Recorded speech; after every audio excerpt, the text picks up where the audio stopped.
ও মা, বলো। এটা কি কেটে রেখেছো? চাল কুমড়ো।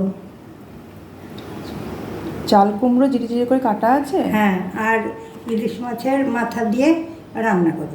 ও, দুটো ইলিশ মাছের মাথা ছিল, এটা হ্যাঁ। দিয়ে রান্না করবো, তাই তো? হ্যাঁ।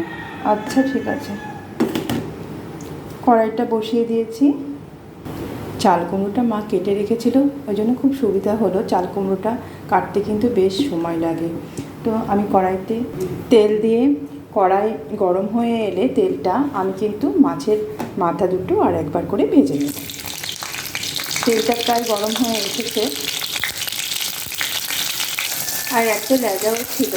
মাছের মাথা আর লেজাগুলো ভাজা হয়ে গেছে, এবার এগুলোকে কিন্তু আমি তুলে রাখবো। ওই তেলের মধ্যে আমি দিয়ে দেবো শুকনো লঙ্কা ফোড়ন, দিয়ে দেবো সামান্য একটু পাঁচ ফোড়ন, দিয়ে দেবো বেশ খানিকটা জিরে ফোড়ন। এখানে কিন্তু আমি কোনো রকম মশলা ব্যবহার করব না। ফোড়নটা বেশ ভাজা ভাজা হয়ে গেলে আমি আগে থেকে কেটে ধুয়ে রাখা চাল কুমড়োগুলো দিয়ে দেবো।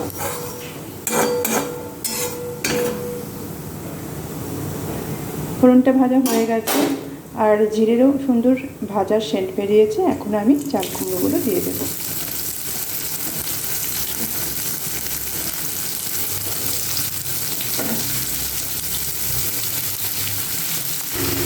সমস্ত চাল কুমড়োটা দেওয়া হয়ে গেলে আমি চাল কুমড়োটাকে বেশ ভালো করে নেড়ে নেব। কিছুক্ষণ সময় ধরে চাল কুমড়োটাকে কষিয়ে নেব, তারপর পরিমাণ মতো লবণ হলুদ এখানে দিয়ে দেবো।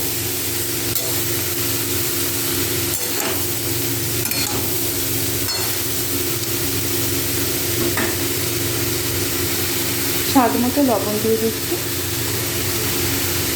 পরিমাণ মতো হলুদটা দিয়ে দিচ্ছি,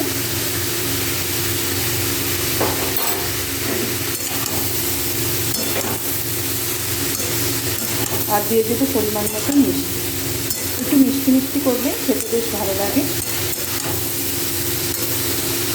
একটু সামান্য চাপা দিয়ে আমি এটাকে রান্না করব।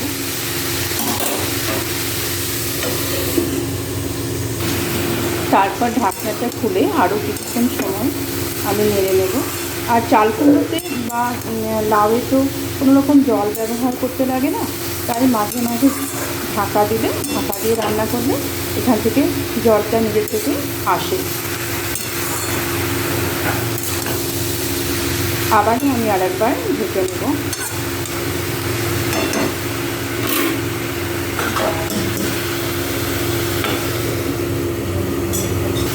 আঁচ কমিয়ে ঢাকনাটা খুলে বেশ অনেকক্ষণ এটাকে কষিয়ে নেব। তারপর এখানে দিয়ে দেবো কয়েকটা চেরা কাঁচা লঙ্কা, এখানে দিয়ে দেবো স্বাদ মতো মিষ্টি,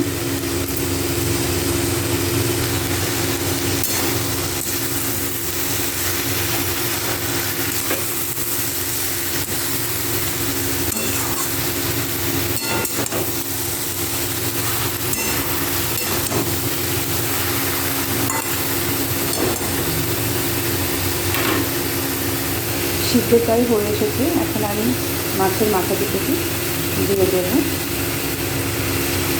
তারপর কড়াইয়ের মধ্যে এটাকে একটু থেতো করে নেব।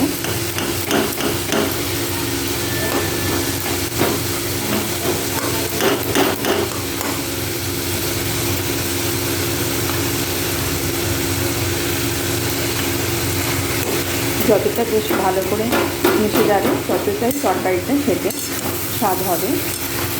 তো পুরোটাকে ভালো করে মিশিয়ে দিয়ে আর কিছুক্ষণ সিদ্ধ হতে দিয়ে আমি সবজিটাকে নামিয়ে নেব। আবারও আর একবার ঢাকা দিয়ে রাখবো।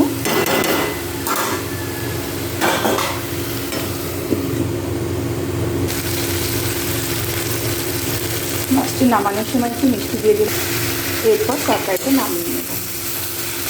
যেভাবেই আমরা চাল কুমড়ো রান্না করি, কিন্তু ইলিশ মাছের মাথা দিয়ে চাল কুমড়োটা খেতে বেশ স্বাদটা সব থেকে বেশি ভালো হবে। রান্নাটা হয়ে গেছে। মা, তুমি এবার খেতে বসো।